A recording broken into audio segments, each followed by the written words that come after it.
और काम करने पर आपको न्यूनतम मजदूरी मिलती है। ठीक, मान लिया न्यूनतम मजदूरी दिया, लेकिन मैं अपने शरीर को तोड़कर मेहनत करती हूँ और आपका शहर बनाती हूँ, तो आप कम से कम मेरे स्वास्थ्य का तो ख्याल रखेंगे, आप मेरे बच्चों की पढ़ाई लिखाई का तो ख्याल रखेंगे।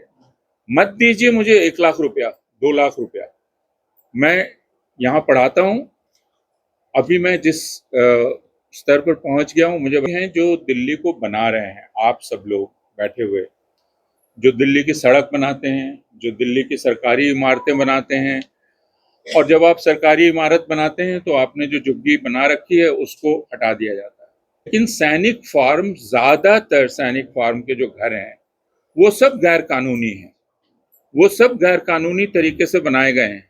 और अगर बुलडोजर पहले चलना चाहिए तो वहां चलना चाहिए, क्योंकि वहां की जमीनें बहुत ज्यादा हैं और घर गैर कानूनी तरीके से नक्शा पास नहीं है, दूसरी चीजें पास नहीं है। लेकिन ये कि स्कूल जाना एक बात है, स्कूल में क्या पढ़ाया जा रहा है, हमारे बच्चे क्या पढ़ रहे हैं, उनको जो किताबें दी जा रही हैं उन किताबों में क्या लिखा हुआ है, इस पर भी ध्यान देना हम लोगों के लिए बहुत जरूरी है। ज्यादातर माँ बाप ऐसे नहीं हैं जो देखकर समझ पाए कि उनको क्या पढ़ाया जा रहा है उनके बच्चों को। लेकिन हम लोग देख रहे हैं पिछले 10 साल में, 12 साल में, क्योंकि मैं नहीं जानता हूं आप में से कितने लोगों के घर में बच्चे हैं जो स्कूल जा रहे हैं, हाथ उठाएंगे जरा। स्कूल जा रहे हैं और उनको टेक्स्ट बुक जो मिलती है वो क्या मिल जाती है शुरू में? टेक्स्ट बुक जिसको कहते हैं, किताब, स्कूल की किताब, उसको तो मुफ्त मिलना है ना। कितने लोगों के ने अपने बच्चों के हाथ में किताब देखी है जो स्कूल से मिली है? कितने लोगों ने खरीदी है किताब? खरीदी है ना। वो किताब मुफ्त मिलनी चाहिए।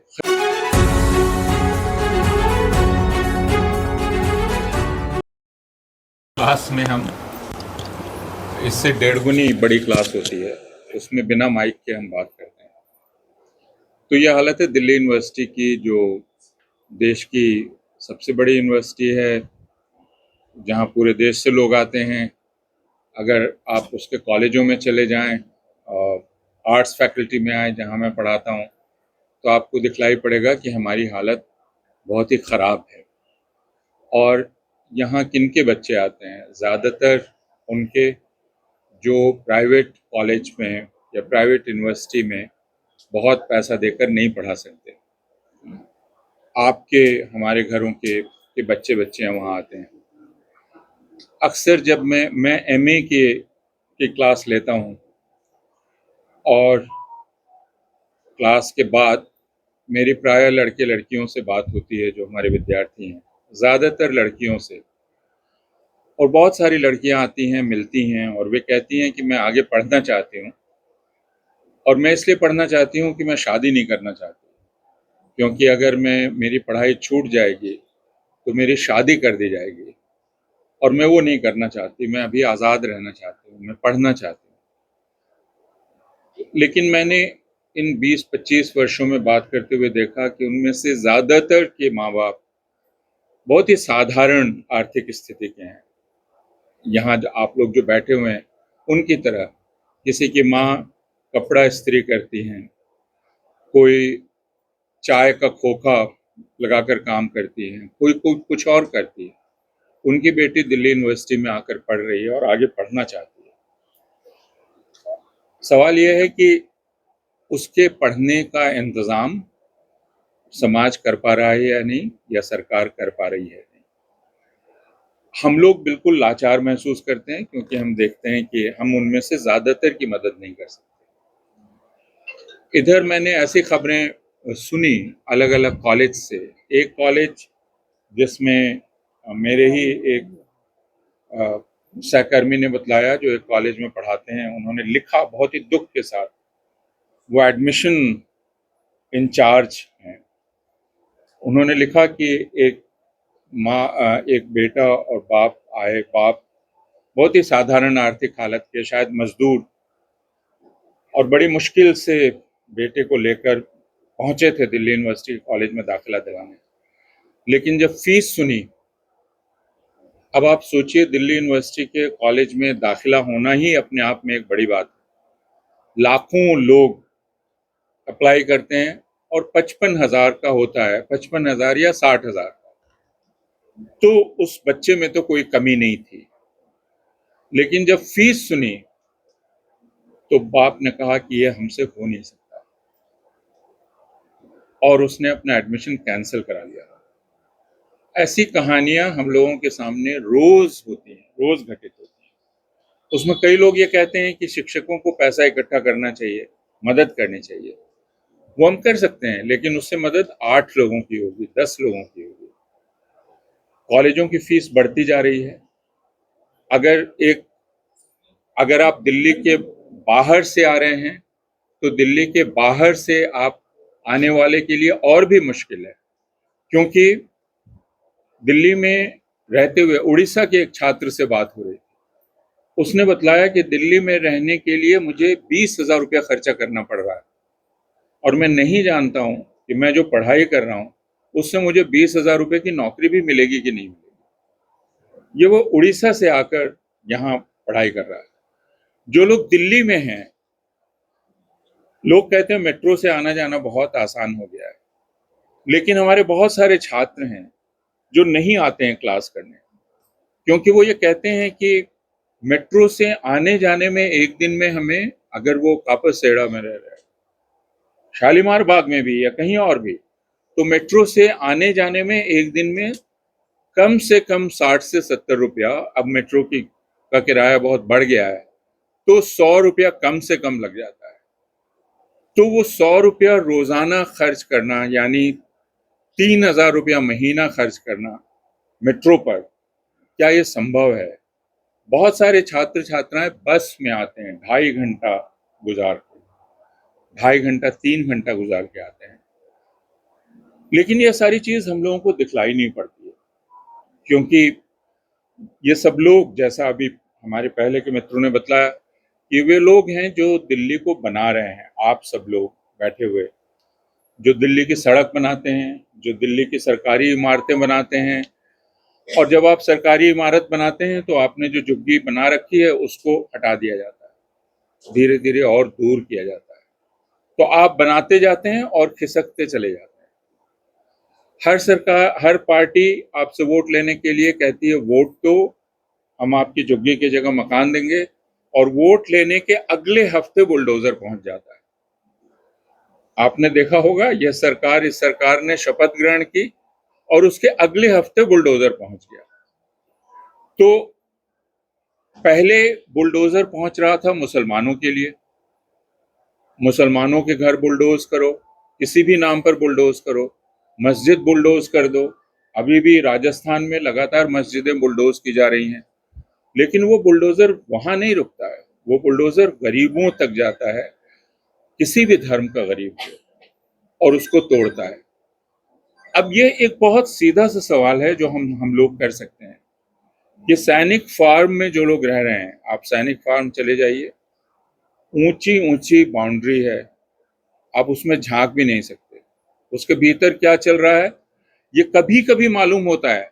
जब कोई हत्या हो जाती है, उसमें कोई कांड हो जाता है, तब हमें पता चलता है कि उसमें बहुत बड़ी जालसाजी चल रही थी। लेकिन सैनिक फार्म, ज्यादातर सैनिक फार्म के जो घर हैं वो सब गैर कानूनी हैं, वो सब गैर कानूनी तरीके से बनाए गए हैं, और अगर बुलडोजर पहले चलना चाहिए तो वहां चलना चाहिए, क्योंकि वहां की जमीनें बहुत ज्यादा हैं और घर गैर कानूनी तरीके से नक्शा पास नहीं है, दूसरी चीजें पास नहीं है, लेकिन वो अमीर लोगों के घर हैं, इसलिए वहां बुलडोजर नहीं चलता है। और ये भी बात मेरी समझ में नहीं आती है कि हम अधिकृत और अनधिकृत किसको कहते हैं। आखिर ये किसने तय किया कि यह मकान अधिकृत है और यह मकान अनधिकृत है? मुझे जीने की जरूरत है, मेरे जीने के लिए मुझे कहीं रहना है, मुझे जीने के लिए मेरा स्वास्थ्य ठीक रहना चाहिए, और मुझे जीने के लिए, हम सब जानते हैं, मेरे बच्चों को शिक्षा चाहिए। ये जीने की बुनियादी जरूरत है। अब आप काम करती हैं और काम करने पर आपको न्यूनतम मजदूरी मिलती है। ठीक, मान लिया न्यूनतम मजदूरी दिया, लेकिन मैं अपने शरीर को तोड़कर मेहनत करती हूँ और आपका शहर बनाती हूँ, तो आप कम से कम मेरे स्वास्थ्य का तो ख्याल रखेंगे, आप मेरे बच्चों की पढ़ाई लिखाई का तो ख्याल रखेंगे। मत दीजिए मुझे 1 लाख रुपया, 2 लाख रुपया।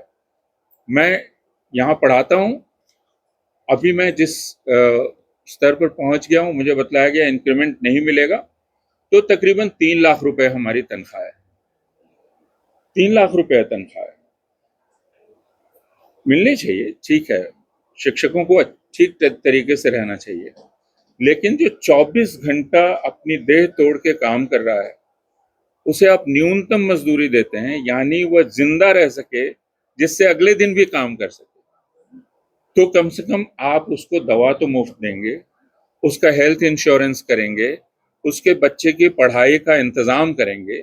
यह कोई मुफ्त शिक्षा नहीं है, ये हम जो देश को दे रहे हैं उसके बदले इतना भर हमें देश दे सकता है कि हमें इज्जत से, हम कोई बड़ा मकान तो नहीं मांग रहे हैं, 2 कमरे मांगते हैं, 1 शौचालय मांगते हैं। अब ये सरकार आई 2014 में और उसने स्वच्छ भारत का नारा दिया और उसने कहा शौचालय बनाओ। अभी जो सेंसस हो रहा है उसमें पता चला कि जो सेंसस वाले जा रहे हैं बेचारे, तो वो देख रहे हैं यहाँ शौचालय नहीं है, यहाँ शौचालय नहीं है, तो वो लिख रहे हैं शौचालय नहीं है, तो उनको बुला के डांटा जा रहा है, ये आप नहीं लिख सकते कि शौचालय नहीं है, आप लिखिए कि शौचालय है।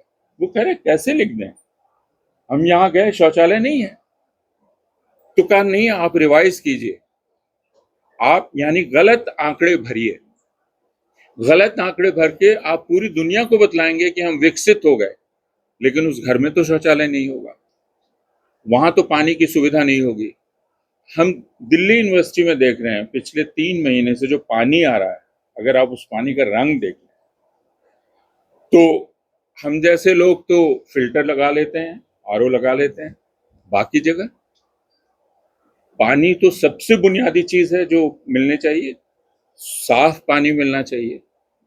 पानी खराब होता है तो वह स्वास्थ्य खराब होने का पहला कारण होता है, पानी खराब होना, ये एक बुनियादी चीज है।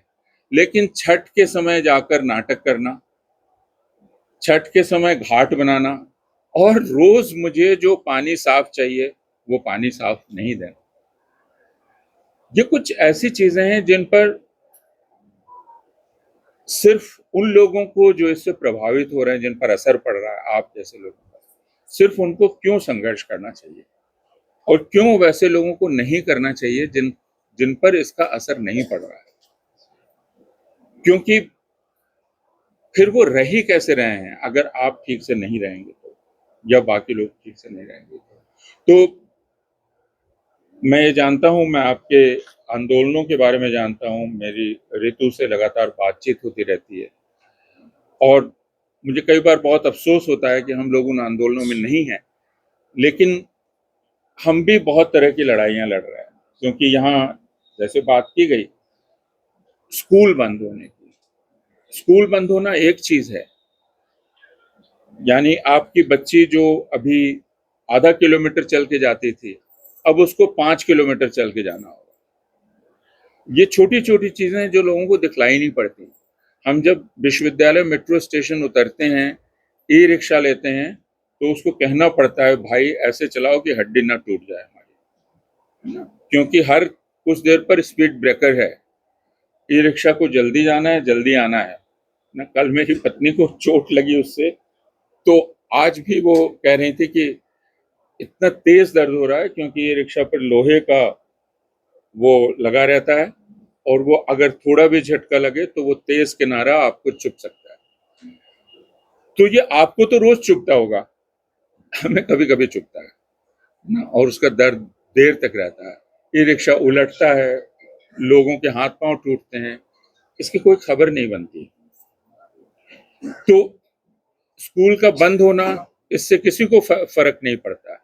लेकिन एक और चीज जिस पर हमारा ध्यान जाना चाहिए, जिस पर ज्यादातर लोग बात नहीं करते हैं, वो ये कि स्कूल जाना एक बात है, स्कूल में क्या पढ़ाया जा रहा है।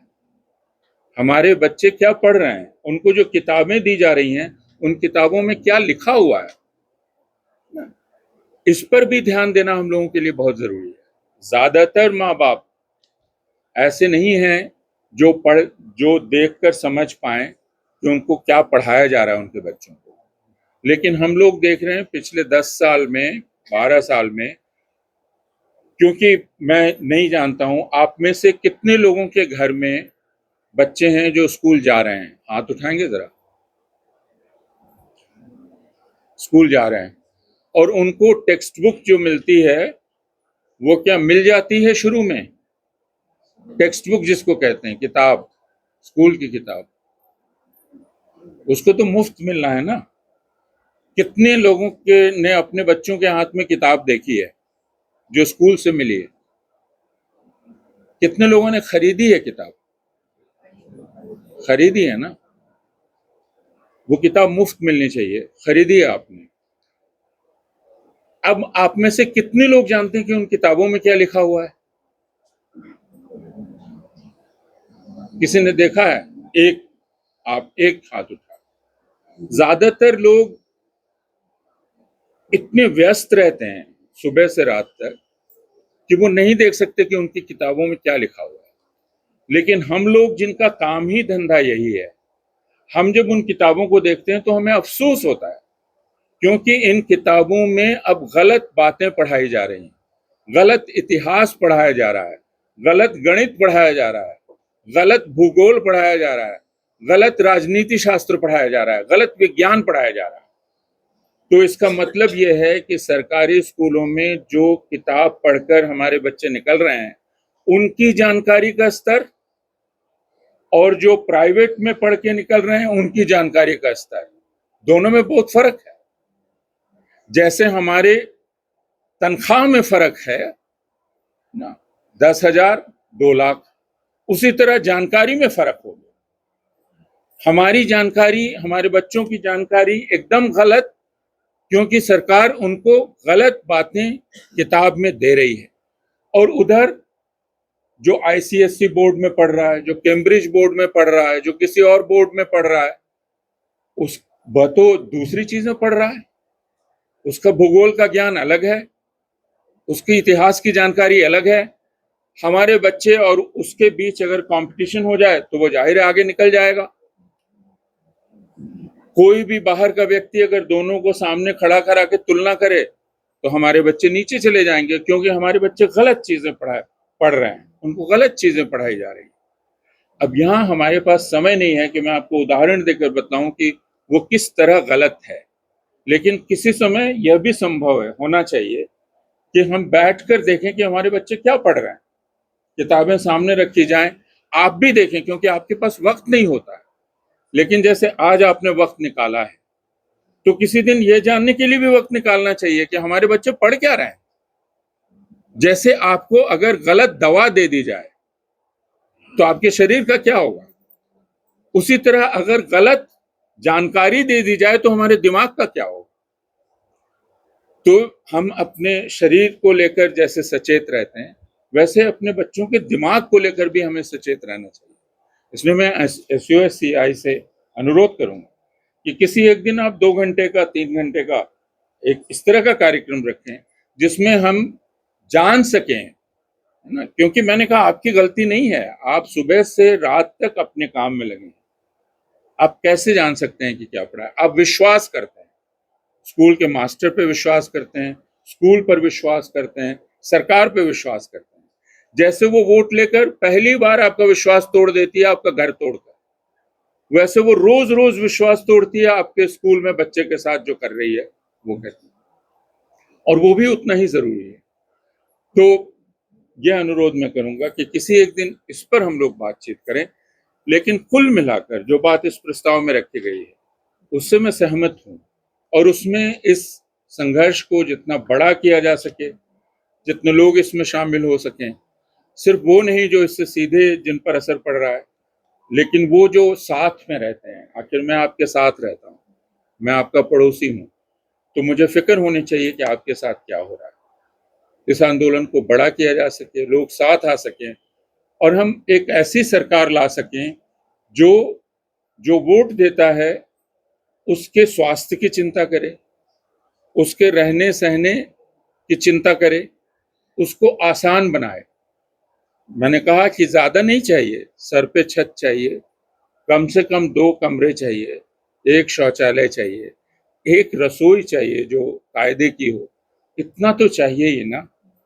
और एक स्कूल चाहिए और एक हेल्थ सेंटर चाहिए। कोई भी काम करने वाला इससे बहुत ज्यादा नहीं मांग रहा है, लेकिन आप उसकी जगह उस पर बुलडोजर चला रहे हैं, लाठी चला रहे हैं, उसको जेल में डाल रहे हैं। और वोट लेने के समय आप पहुंच जाते हैं, उस समय आप कहते हैं कि तुम हिंदू हो, मैं तुम्हारा हितरक्षक हूँ, मुझे वोट दो, और उसके बाद मैं सरकार हूँ और तुम मेरी प्रजा हो, मैं जो कहूँगा वही मानो। तो इस रिश्ते को बदलना चाहिए। और मुझे बहुत इस बात का संतोष है कि आप सब ये संघर्ष कर रहे हैं, और हम सब, मैं भी आपके इस संघर्ष में अपनी ताकत पर जितना शामिल हो सकता हूँ मैं उतना रहूँगा। बहुत बहुत शुक्रिया।